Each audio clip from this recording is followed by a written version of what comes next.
So as you know, prayer is the foundation of the Unity movement. And definitely at Unity Spiritual Center, Ottawa, we have embraced the power of prayer. And let us join with prayer partner Ontario as she leads us in prayer. At this point in time, I invite you to bring to mind those who you are holding in your hearts and any situation occupying your mind for which you are seeking resolution. If you wish, you can add in the chat the name of those you wish to put in the prayer circle.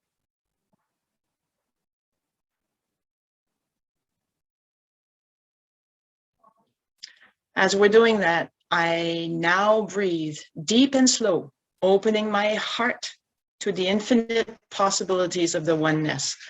I invite you to do the same. Take a deep breath. As we pray together, we hold everyone within this prayer space. Now let my words be your words. I recognize God is the source of all powers and all that is. Because God is one power, one presence in everything and everywhere, I am divine, and I know you are divine. I not only claim but welcome my power of understanding as it brings me the ability to receive insight and enlightenment. My understanding of truth deepens and directs my life. I let go of old ideas and beliefs that no longer serve me. I let divine ideas unfold in my mind, resulting in an elimination of my entire being. I open up to a new understanding of myself and my relationship to my world.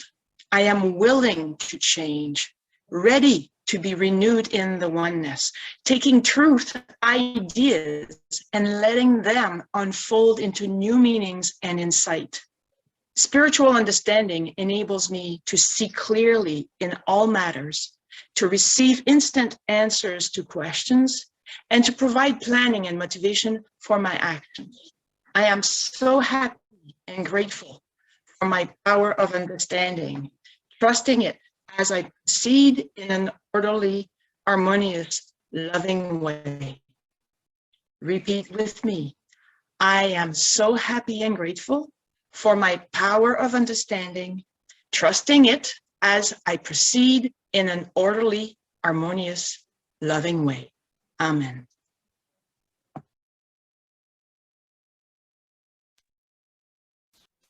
Beautiful, Anne. Thank you.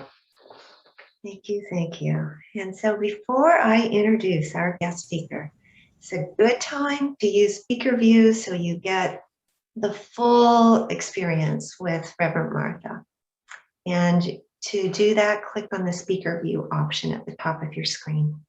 So let us begin. It gives me great pleasure to welcome back a love friend and way shower, Reverend Dr. Martha Creek, who will provide the meditation and the Sunday wisdom lesson on the power of understanding entitled Liberated Living, Understanding the Power of Emotions. Today, we will learn strategies, practices, and approaches to encourage less pretending, less spiritual bypassing, and more accepting of the full humanness of ourselves. In that way, Martha explains, we can learn to walk through, not remain in the shadow of the valley of death. For those of you who have not yet met our guest speaker, let me share a little about her. Besides being loving, wise, funny, and incredibly capable of zeroing in on the exact issue that is tormenting us, Martha has been a dedicated seeker of truth and holds numerous degrees, including a doctorate in several New Thought ministry ordinations. Martha offers spiritual and life coaching and facilitation. She has been sharing her wisdom around North America and most recently online. So I invite you to sit back, relax, open your hearts and minds to receive Reverend Martha's meditation and message. And before she begins, Spencer will lead us in the song leading into meditation. Martha will lead us in meditation, and then we'll come on to share her talk. Enjoy.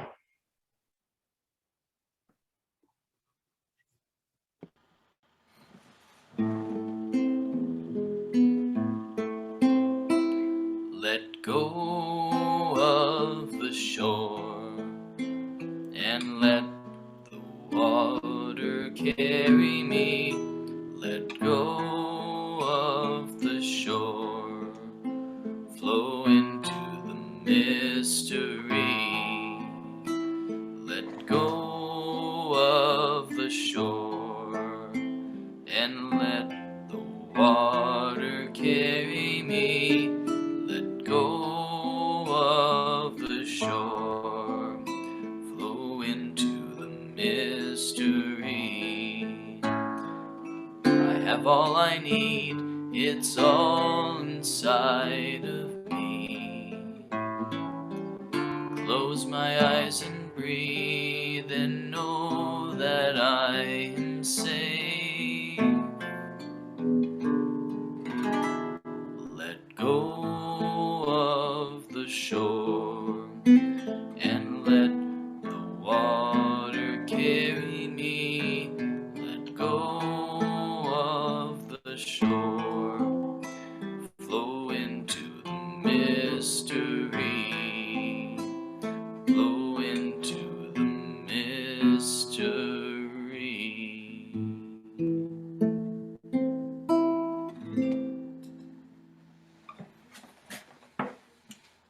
Welcome a deep and full breath.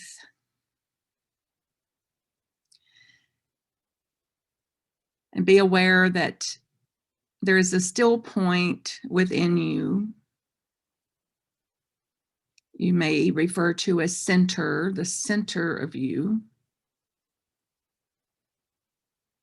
That which is breathing you.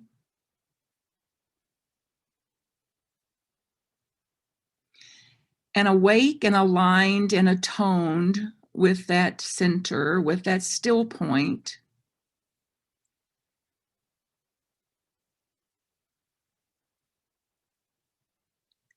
Become aware that it is untouched.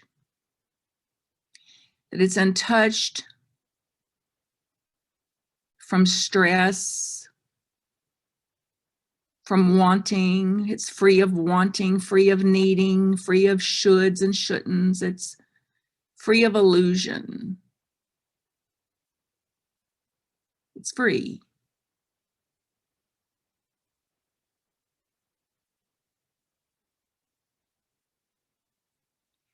It's free of any notions of sin or shame or guilt.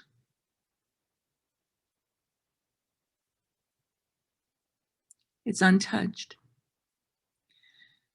This place belongs wholly and totally to God.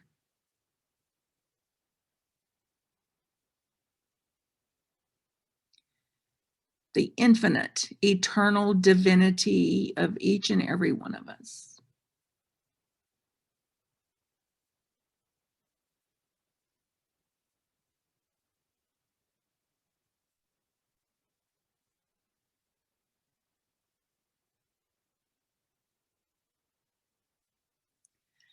And allow that space, that holy, holy space, to expand now. Whatever size or shape or color you sense it or feel it or believe it to be, continue a conscious breath, the conscious receiving of breath.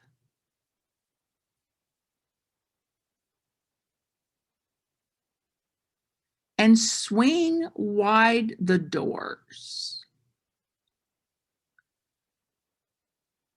Swing wide the doors of this space. Open, open, open. Allow it to be, allow it to become, allow it to grow.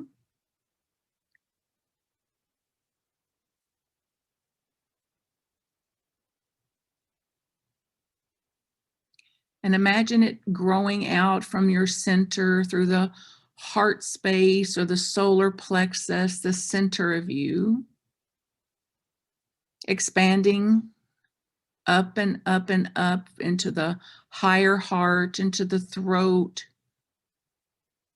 into our speech, into our listening,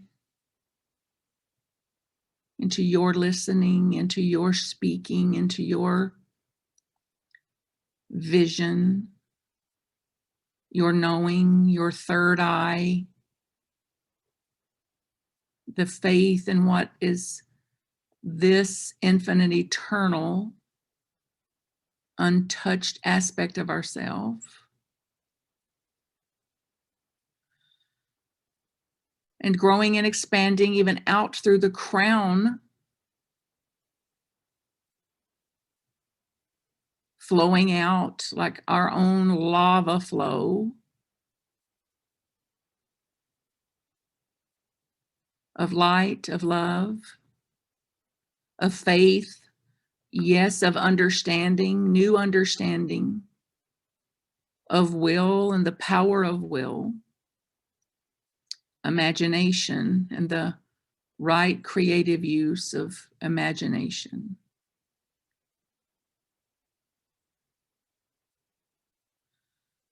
Of a revitalized zeal,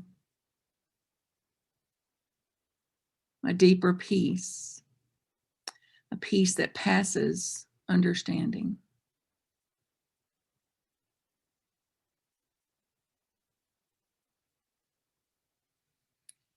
And then allow it to down into the belly, out into all of your being, all the body, the hips, the thighs and knees and shins, and down through the feet, ever expanding. Freer, more liberated to eliminate, to discern, to awaken to what hurts and what hurts less. Aware of a power of choice.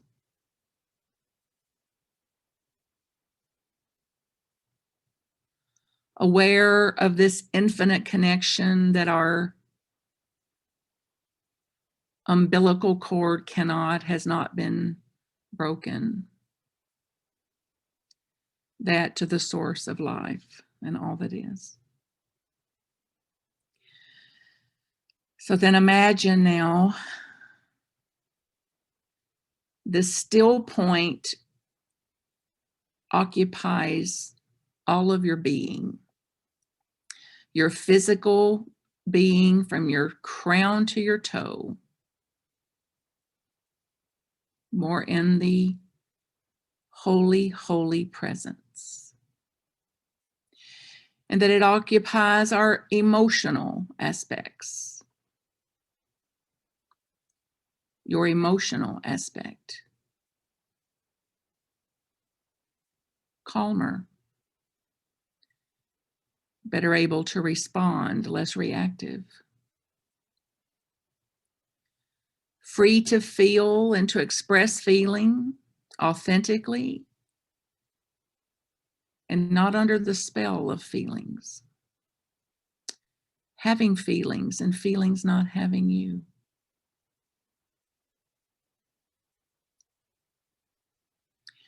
And be aware of the ease in the physical body, the spaciousness that is there. As we align the body, the intellect, the part that knows this in certainty, that knows it through direct experience. The emotional aspects. And the delight of the spirit today as we awaken to this. The delight in your soul to remember.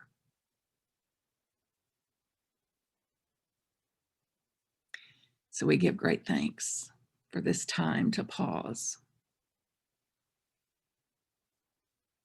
and take a minute in silence.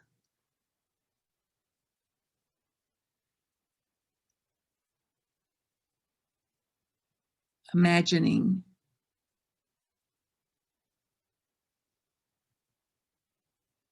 who you would be and how you would be living this way, living as the way of God.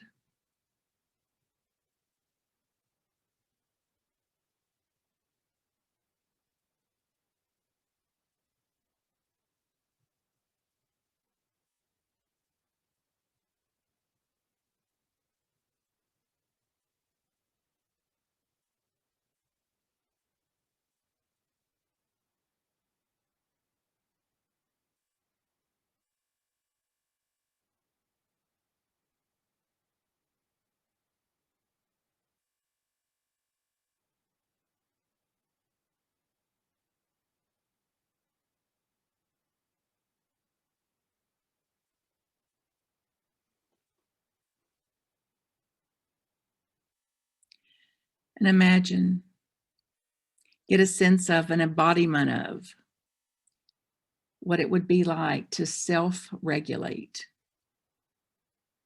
to self-soothe, to go to source, to, before I refer to the external, I'm going to refer to the internal. I'm going to pause and presence myself before I respond. I'm going to pause and presence myself before I say anything. What it would be like to be more flexible,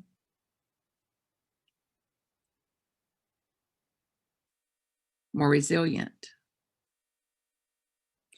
and to have a growing, expanding experience of new breadth of understanding that says it's not just an affirmation that everything is unfolding for my highest good. Everything is actually unfolding for my highest good, including when I don't get what I want.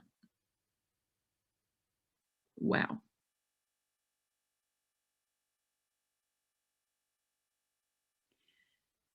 To learn when challenged, with any challenge that arises, say, what would be sane, sensible action here?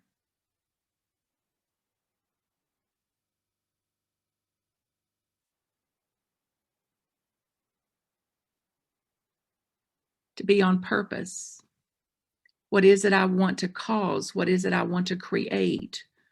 What is it I want to put out into the world? To be then purposeful, intentional about that. Always growing, expanding the purpose and intent. So big, deep breath. We awaken today. We give great thanks for this awakening, for this remembering. We give time and devotion to our meditation and to activating that high upper room of our mind and using it with purpose to create new images, new ways of being. And we begin again now in doing so. We give thanks for this time, for new awakening, new understanding, new tools, something practical, something to apply. And we give thanks for this gathering of souls, furthering our devotion to being the change we want to see in the world. So be it. So it is. All right, big deep breath, everybody.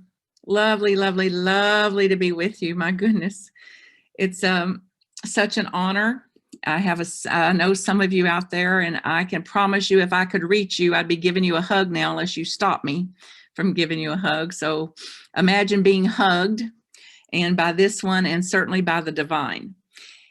And that I love that you would come again to a gathering to say, okay, what's next? What's next? You know, so some of us spiritual types can get kind of high righteous if we're not careful with how much we can quote the teachings or quote a list or quote the author or something. And it's the absolute call then of the spirit to say, quoting an author is not going to help me one iota. Until I apply this, until I live this out, then I'm still just a thought away from biting, kicking, and scratching somebody. So I'm just a thought away from regressing to that of a lizard, snake, or reptile. I don't use the word animal anymore because cats and dogs are more enlightened than we are, mammals, dolphins, because they have They operate from a mid part of our brain versus this lizard brain that wants its way and that's going to do every doggone thing it can to get it. Then when it doesn't get its way, has all matters of tantrum. And we've gotten kind of sophisticated about our tantruming, albeit still tantruming. So let's look then to see what ours looks like today. So as we proceed, please do so without shame, without guilt, that this is a day of saying, this is important for me to turn over the rocks to see what I've swept under here and to see what are the rocks of my own evolutionary process, or the boogers of my evolutionary process, whatever's under my rocks is the crawly things that I've not been willing to look at before. And then to come away with something that says, okay, I'm on to you. I'm on to you now. I see you. My eyes are wide open and I'm catching it, and I'm going to do so kindly. I'm going to do so more kindly for myself. I'm going to do so with less hate for the self, less self-hate, less recrimination. And I'm also going to do it with a revitalized vigor to say, I'm hyper alert now. I'm in the Olympics of emotional maturity. I'm in the Olympics of spiritual maturity. And I often hear and witness and have it, the arrogance of it myself, that I'm spiritually mature in some way because I've been at this so long, or because I've got a library of books that'll fill up a football stadium. Instead of like, where today did I get tripped up? So regardless of what I've read and what I've done and how many degrees I have, where today was I not able to live this out without shame and hate and recrimination, but like, okay, that's what's left of me. And Linda gave a great example of it when she made the trip across the border. I've had a boot camp of it myself this past week or two when I did a lot of things to ensure something wouldn't happen. So I had a little small surgery on my nose here, and it wasn't visible. What they were going to cut off my nose wasn't visible off my skin. And I called the doctor's office twice to ensure they had transferred all the medical records over. Then I called the doctor's office who's going to do it to ensure that they had all the records they would need to do it. Before I took a day off and drove an hour and a half to get it, I had covered all the bases, crossed all the T's, dotted all the I's. Can anybody relate to what I'm saying? You made a real big effort to make sure everything went well. Then I got to the surgeon's office and they didn't have the medical records. So now I wish you all could see your faces, some of you. How would that have hit you? After all I've done for God. So then the mind will shut down, get willful, offended, provoked, reactive, if I don't circuit break it to say, okay, what would sensible action be here? So instead of getting offended, more and more irritated, what would sensible action be here? Okay, call the office, get them to fax them while I'm here. Look at me, I'm so brilliant. So I called, asked them to fax it. They said they would. 35 minutes later, no fax had been received. And now the doctor's getting far enough off schedule, they're going to have to really start thinking about this. What would sensible action be here? And my mind opened to the last time the other doctor I used for this was just a mile from this office. I got up from the surgeon's office, got in my car and drove to the office and got the medical records and came back. So this is possible when the mind stays open. Now that may not be possible in all situations, but if I'm believing everything is unfolding for my highest good, then if I'm not to have that surgery that day, then nothing in the world is going to make it possible for me to have that surgery that day. So then how much resilience will I have for it? How open can my mind stay for it? Then where am I going to shut down, get offended? So here, this woman gave me some feedback one time years ago, and she said, Martha, I really like hearing you talk. Like it makes sense to me. but you never ever tell me how to do it. How am I supposed to do what you're talking about doing? Oh my God. I think all I do is tell people what to do. But she wasn't hearing it as that. So today you're going to get a dose of here's what to do. So here it is. Take it or leave it. So this is your do less list. Do less of this or do none of this. And we still will be offended. But when I get offended, to know there's another option. Whatever offended me, the look on somebody's face, their tone of voice, that they didn't do what they said they would do, they didn't keep their word, they weren't accountable. Whatever offended me, irritated me, frustrated me, let me down. When that occurs, to say, what's another option for me? How else can I be with this? So when I notice I'm getting more and more sensitive, it's like, wait a minute, I've got to interrupt that. I've got to interrupt that old pattern. And I've got to say, how can I self-soothe?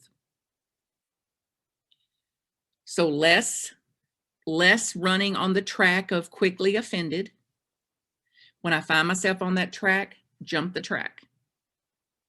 When I notice I'm getting reactive and sensitive, interrupt. I've got to jump the track.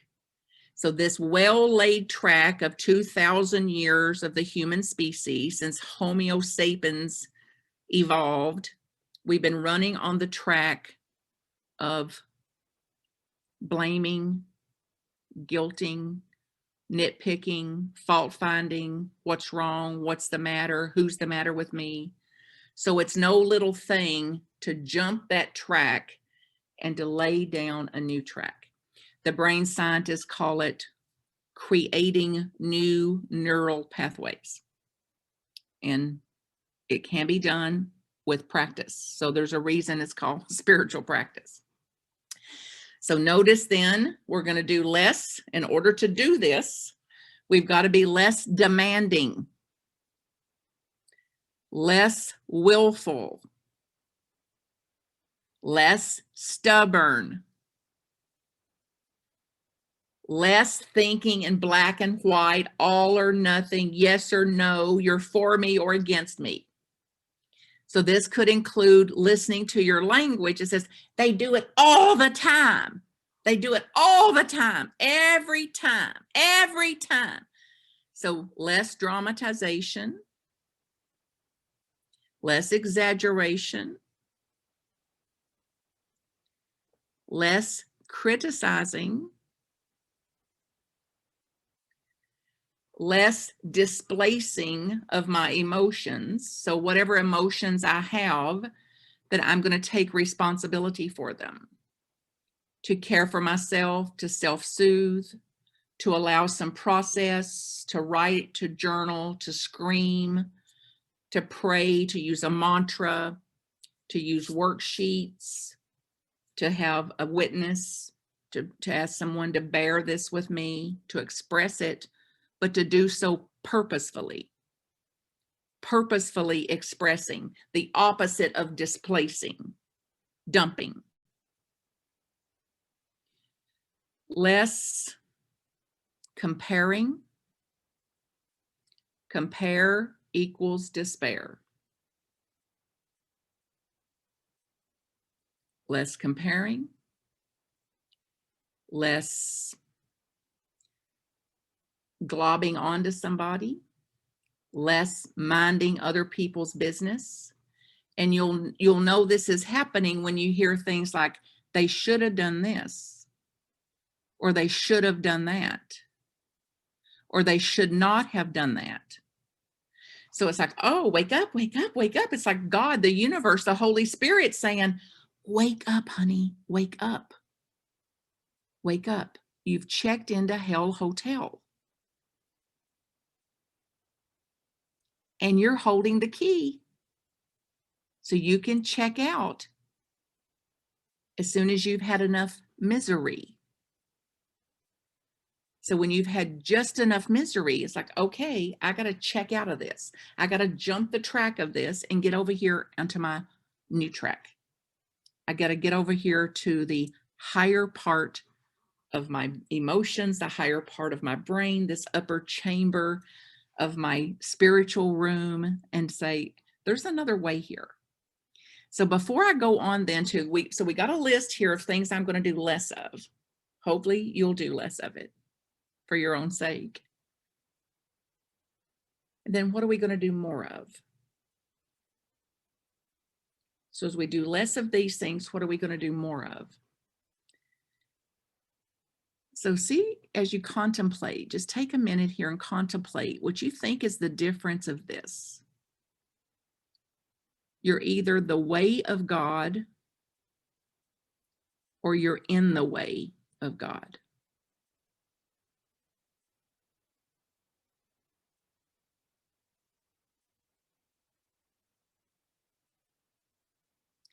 See if you can say it. I am the way of God. I am the way of God. And feel the difference of I'm in the way of God. I'm in the way of holy presence. So I'm either going to be the way or in the way. I'm either going to be open to it, flowing as it, which is my nature, or I'm going to be unaware of it, blind to it, and then in stress. To be the way of God. So I do this class. You're all welcome to it, by the way. It's once a month. This is all at marthacreek.com. The Christ consciousness, the universal Christ consciousness, and practicing that. So it's like before I respond to the surgeon staff, I've got to get my Christ consciousness on. When they don't have the medical records, I'll call twice about and call them twice about, and neither one of them did it and said they did. Oh, before I respond to this, let me get my Christ consciousness on.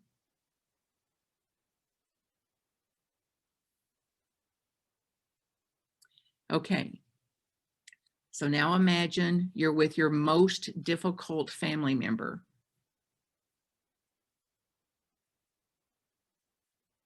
Notice how it hits you in your body. Like, ugh. Ugh. So before I meet that family member, I'm going to get my Christ consciousness on.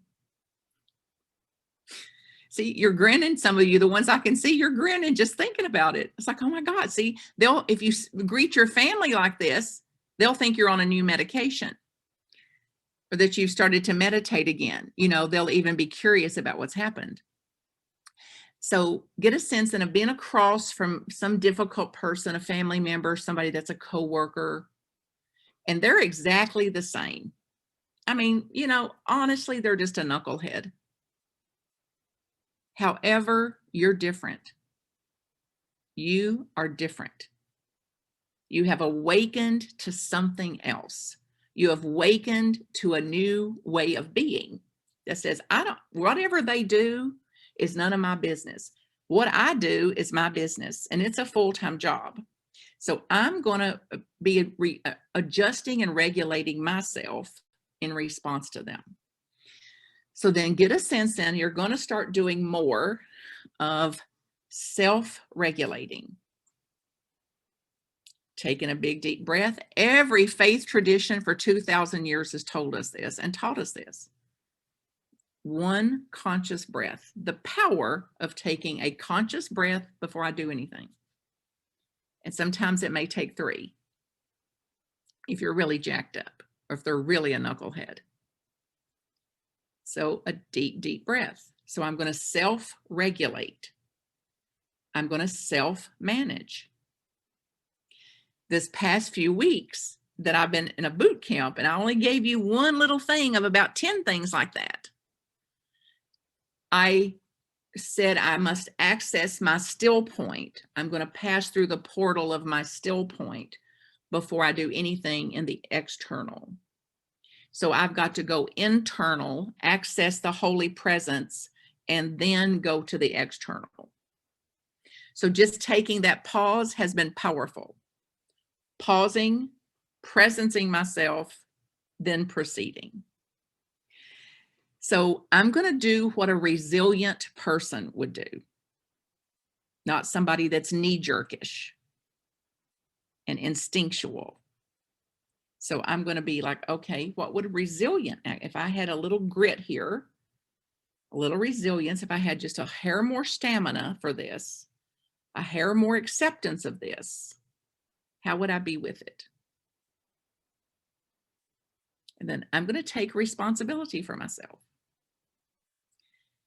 And I'm not going to take responsibility for them. Does that sound easy? Because see, we say, I can't be at ease until they get at ease. Hopeless. Hopeless. Everybody say it. Hopeless, hopeless, hopeless. So I'm going to take responsibility for myself. I can no longer take responsibility for the other sensibly. And then I'm going to think in terms of, if quantum theory is true and everything I'm putting out into the world is creating more of that, what am I going to put out?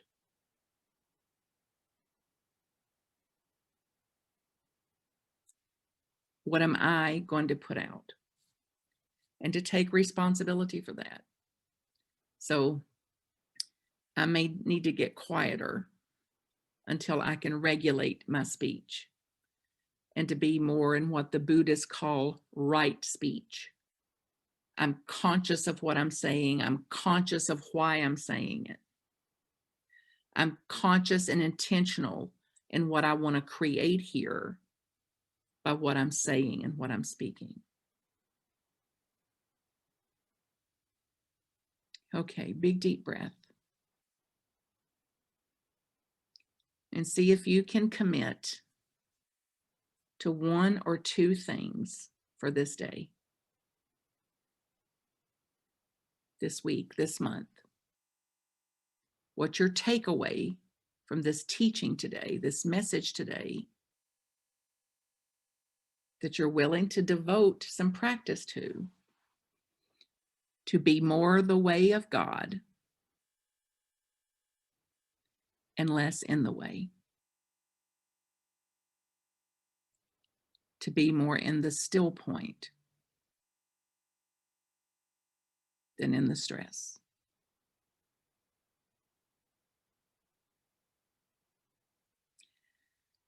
I know who you are. Each of you, I bow to you. I know what you are.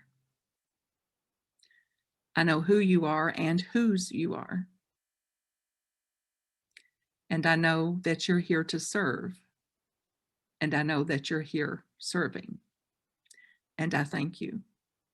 And I'm together with you in this. So be it. So it is. Love to you all.